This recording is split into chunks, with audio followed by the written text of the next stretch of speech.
what's next for the Void and everything else going on in the game right now? Big lore moment happened, right? Where the Dark Well occurred. Basically, Xal'atath kind of won in the moment. We're not sure exactly what the next plan is, but does the Scourge have something to do with it?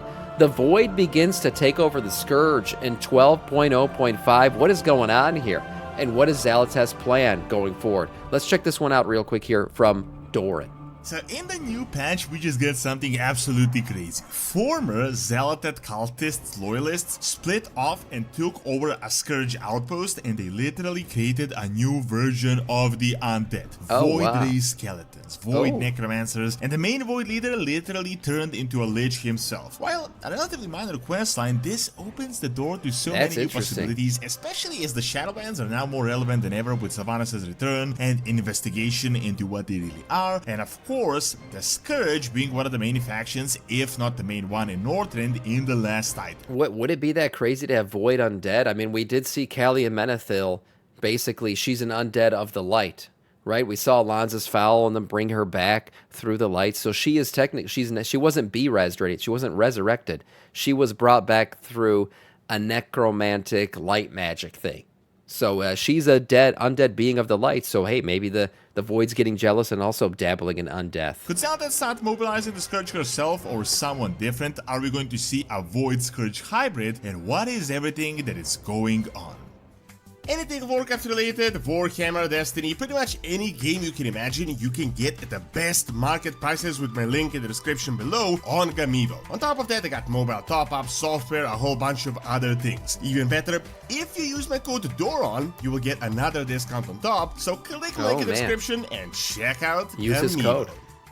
I've been talking about the Scourge being relevant for years now, if you guys followed my channel, and now that is getting more evidence by the day. Just based on post-Shadowlands book, we've learned that they're still indeed active in Northrend, they're constantly building new undead, there's new machinery that is just pumping out the numbers, and there's... And I mean, another point is we're going back to Northrend in the last Titan, that's already confirmed, so I mean, I can't imagine going back to Northrend and not dealing with Scourge lore. It's gonna happen. Void Scourge is not something on my bingo board, though. I didn't know that was going to happen. Still a very significant threat. However, now in Midnight, they're launching new invasions. We had the Plaguelands prequel to Midnight, where we realized that the Scourge is still building new undead and sending assaults on us. Keep in mind, if they're able to launch assaults, they're not just surviving, but they're thriving. Big problem with the Scourge, unlike other factions, is that we can't just defeat them, as first, the undead are not as easily defeated as mortals, and second, they can literally reanimate those same undead under different forms. They can raise other undead from our fallen, which is pretty much the whole reason we can get rid of them for so long. It is also the whole reason why the entire Scourge attack back in Warcraft 3 was so effective and how it caught everyone off guard. Undeath is a really big problem, and now it is being manipulated by outside forces. However, now something entirely different happened. A Void faction has taken over the Scourge, which gives us a bit of a hybrid and potentially something we might see as more... I mean, the undead versus the Void or other forms of, attacks on Azeroth is not an odd concept. If you've read the books about Arthas or anything else, some of his thought process when he was taking over the world and, undeathing everything was basically that an entire planet united under his command, which is basically, he's killed everything and now everything's undead, could take on any challenge, right? If the Burning Legion shows up, an entire world, an undead world fighting against it, probably could win. Maybe same with the Void. So like these plans were already kind of, in motion, right? Arthas always, I'm not saying he was a good guy, but he did always think that if the entire world was united in undeath, it would be an unstoppable force. So maybe Xal'atath has a plan to do the same, but in the opposite direction? Of the World Soul Saga unravels. So first, to address the elephant in the room is the fact that Sylvanas has returned and she brought back the entire Shadowlands lore into the entire World Soul Saga, which makes the return of the Denetrius more than likely, which also ties in the Scourge, and the Scourge is just a complete product of the Shadowlands. However, we've learned that the Shadowlands seem to be like this fake Titan realm, most likely, so it's not really hard to connect two and two together and see that we... Right, Sylvanas gets into that again at the end of the Void Well, fight and all that shit. She comes out, has her little moment, and talks about how she needs to go back to the Shadowlands because all that shit is fake. She's realizing that all that shit's fake, the Titans are fake, and she's probably not going to come back now until the last Titan again. But at least she had that moment again where she's revealing, like, yeah, that whole Shadowlands afterlife thing is not the correct version of the afterlife. That's some orderly shit going on there. So we're getting more and more Titan lore now as we had to get closer to the last Titan. Got both the Titans and the Fake Scourge news, element yeah. in the last Titan, which will be announced this year, and now they're setting things up already right now in 12.0.5. So something kind of completely unexpected happened, which I really want to discuss in this video, which is like a weird symbiosis of the Void and the remnants of the Scourge that could kind of just be the start of things in this saga. So remember the old Twilight's Hammer clan, the worshippers, like the Void guys of all the various races on Azeroth with a lot of traitors and these doomsayers. They've been present pretty much since the start of Warcraft, and you might remember them most prominently from Cataclysm from the Twilight Highlands. Well, as the World Soul Saga started and, you know, they just lost their numbers over the years, they rebranded themselves as the Twilight's Blade, or the Cult of Twilight, and they became a fanatical cult strictly worshipping Xal'atath. You can see that they even changed their flag using the Blade of the Black Empire as their emblem. Throughout the saga, they infiltrated us, they tried to recruit more civilians in our capital cities, and we managed to drive them out. Now, what just happened though, is that their goddess decided to abandon them, and they got really pissed off, and they just really burned, and they just started kind of doing their own thing. We see from 12.0.5 dialogues and item descriptions that Zelda just... They have rebranded so many times. They have, yeah. They're almost like the Scarlet Crusade or Scarlet Monastery. All these guys, they're just always taking L's and they rebrand again to try to come back in some way, shape, or form. And they're shocked that Xal'atath freaking betrayed them. Or didn't betray them. She just kind of abandoned them. I mean, that's Xal'atath's MO. That's what she does. She uses you and then she just kind of moves on to the next person. Salhadar, another bitch that got freaking used and abused. So this is just her thing. Who else? God, what was her name from the bug people, the Nerubians. Waste to this realm. Tharakat, thank you for the follow, man. Welcome to our Scourge. Queen Ansarek, right? Another bitch used and abused. That's just what she does. So no shocker there. But these guys are angry and they're rebranding again, interestingly enough. They don't abandon them. They became divided. They essentially split into two new factions. And one of these factions is Deathholm, the old Scourge stronghold in Quatalas, where they say that they're now conquering death and the void. Their propaganda page that we find says to join Bane Shadow. Now, as we dig deeper into this, things start to become increasingly interesting. So, as you may know, Deathholm was like the big Scourge stronghold back when Arthas invaded right at the start of Quatalas, and it's essentially the starting point of the Dead Scar that is now mostly healed. It is also a big symbol of where Darkhan allowed Arthas to step in and to ultimately destroy Quatalas. It's the largest Scourge outpost in the Eastern Kingdoms outside of the Plaguelands, and as I said, at the end of Shadowlands, we actually had a guy invade from here that we had to deal with through Murdaxus. You might remember the storyline. Well, now this new sect of the Twilight's Blade decided, as they were abandoned by Xal'atath, to start using the Scourge and to also mix it with their Void magic to find a new purpose. Could we be getting a necromantic class for Death Knights, maybe? That would be cool. Here, that's technically what Unholy is. I mean, it does do a lot of necromancy, but I think people have imagined a necromancer class being more of like a ranged damage dealer or something.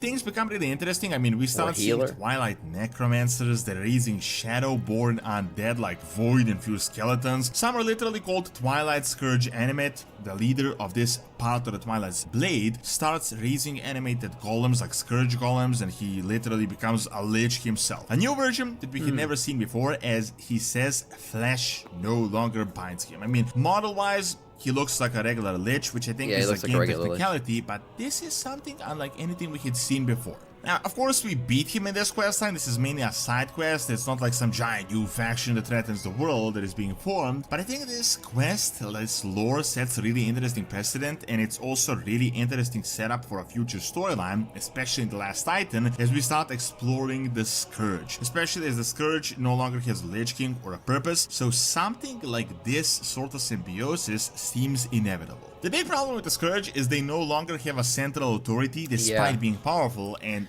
here's the whole thing about the Scourge that I'm not quite sure, like, was I fucking in a fever dream or did this actually happen in Shadowlands? But I thought that the whole thing with destruction of the Helm of Domination, right? Like, oh, who's going to control the Scourge now? And then we reforge it into the fucking Tiara of Wills. It's called the Crown of Wills, but it's the dumbest fucking ugly thing I've ever seen in the game. It's supposed to replace the Helm of Domination. I thought that thing was supposed to kind of control the Scourge now. I can't remember. Like in Shadowlands, like I said, the whole thing feels like a fever dream to me. It was like COVID and shit expansion, weird fucking lore. But I thought it was supposed to control the Scourge. I feel like since then, no, Blizzard's kind of like walked that back a little bit, and they're just saying, well, actually, no, the Scourge is just kind of out of control. Yeah, like there's no Helm of Domination, so they're just kind of running around doing their thing. But they're kind of weak, so they're not really a big deal. But maybe they will be once we finally go back to Northrend. But that was what I thought, was like there always has to be a Lich King. Oh, actually, we got the Crown of Wills now. We'll be fine. Nope, it's not something to control anyone. It's an item to resist being dominated. Right, it's supposed to give, resist Crown of Wills, right, against domination. Helm of Domination versus Will. Okay, yeah, I see what you mean. So the Scourge is just not controlled by anyone then. Yeah, the Ebon Blade is trying to police them now. Okay, so that's where the lore stands there. I guess I related the Crown of Wills to the, Helm of Domination maybe as a replacement, is because that's technically what we did. We reforged the Helm of Domination into the Crown of Wills. Still a dumb thing. I can't believe they did that. They could have had literally like a golden-looking Helm of Domination. Instead, they made a fucking tiara. I mean, I don't even know. Just another Shadowlands L. Powerful, and we know they're still very large in numbers. Previously, the entire Bolvar storyline was there must always be a Lich King in order to control he's them talking so about they it. don't spill. Great, now it looks like I fucking pre-watched the video. I gotta stop these rants, because it like self-incriminates me. It makes me look like I fucking watched this shit already. Out over Azeroth. However, we no longer have the Lich here King they or the come. Jailer, and previously, after the Shadowlands, we had seen powerful Scourge generals take over and lead like split factions, but now, like Twilight cultists, Void users are taking over Scourge facilities and creating some sort of a hybrid of the Void and Death magic, and they're creating something that we had never seen before. What this indicates is that a similar force, maybe Xal'atath, maybe the Natris, maybe even the Titans, as crazy as that sounds, could take over the Scourge in Northrend and do a similar thing, as the Scourge without a leader are just like this very potent power that anyone can take for themselves. My longest speculation is that it is going to be the Natris, as technically he is their original creator and master through his Natrazine that literally even built the Lich King himself, and he's also of the Death Realm, so it will make the most sense. Furthermore, we recently got that praise system hint, which is really interesting as well. You can check out my full video on that. Like, just a week back, this might have been a bit of a stretch, but seeing that Sylvanas Astrolore is fucking working for Sire Denathrius. I think that's all but confirmed at this point. Return and hinted that she's getting to the bottom of the Shadowlands and what they really are makes this even more interesting and more likely. However, seeing that we still have no idea what Xal'atath is actually even doing even at this point, and we do go to Northrend, there is a possibility that something like this happens. I mean, Xal'atath could take over the entire Scourge and turn it into like a Void Scourge. I mean, did you just see the skeletons? I mean, these former Xal'atath worshippers raised, I mean, we're talking literal Void skeletons, like this strange mix of death and void magic. The Scourge, as I previously stated, is in a complete disarray with no central figure to lead them, so they could technically be manipulated by other forces as well, not just the Void. The only way for them to not be susceptible for this is if someone more powerful takes over them, something like a new Lich King, and as I said, Natris right now seems like the most likely option. All in all, you gotta admit, I mean, we are getting Scourge hints all over the place, quest lines, books, constant hints here and there, and they're obviously building something, but I mean, they're building an expansion that's going to go back and take place in Northrend. So, I mean, you can't go to Northrend and not talk about the Scourge. There's no doubt. What I'm interested in when we go back to Northrend is, okay, the Scourge is running wild. They're a bit of a problem. What the hell are the Vrykul doing? One thing I would love to see is we go back to Northrend, right? The last time we were there, Dalaran was the capital city. Can Dalaran be the capital city again? No, they'd have to like rebuild it from dust at this point. I don't know if they're going to do that. But my hope would be we go back, right? It's been a long-ass time since we've been to Northrend, both canon-wise and in actual real life. We haven't been there in a very long time. I would love to see the Vrykul civilization have built up like a really cool Viking-inspired Vrykul city.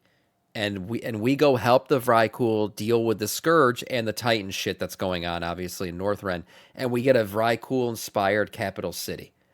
I think that would be fucking amazing. Yes, there are Vrykul undead too. This is true, which will be part of the reason we got to help deal with the Scourge, because some of these Vrykul or Kunos coming back in some weird way, shape, or form. And maybe the Void is the one doing it, and we got to help them out. But I would love to see some, and then the last part, playable Vrykul. Just saying.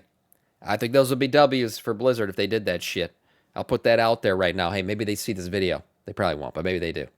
what exactly will be happening. Would love to see it. Thanks for watching. Check out my video on how the Shadowlands are 100% fake with the new lore by clicking on the screen, and subscribe to my brand new Witcher lore channel that I recently opened by clicking on the screen as well. See you next time. Yeah, cool video from Doran. Nice stuff. I think it's all basically leading to the Last Titan at this point. We're kind of like, believe it or not, we're like almost out of the Midnight storyline now, and we're starting to build towards the next one. That's just how quickly all of this is moving, because yeah, the next expansion comes pretty fast. So we're seeing some of that happen already, some touch points. Yeah, Scourge shit, definitely going to be relevant going forward, no doubt.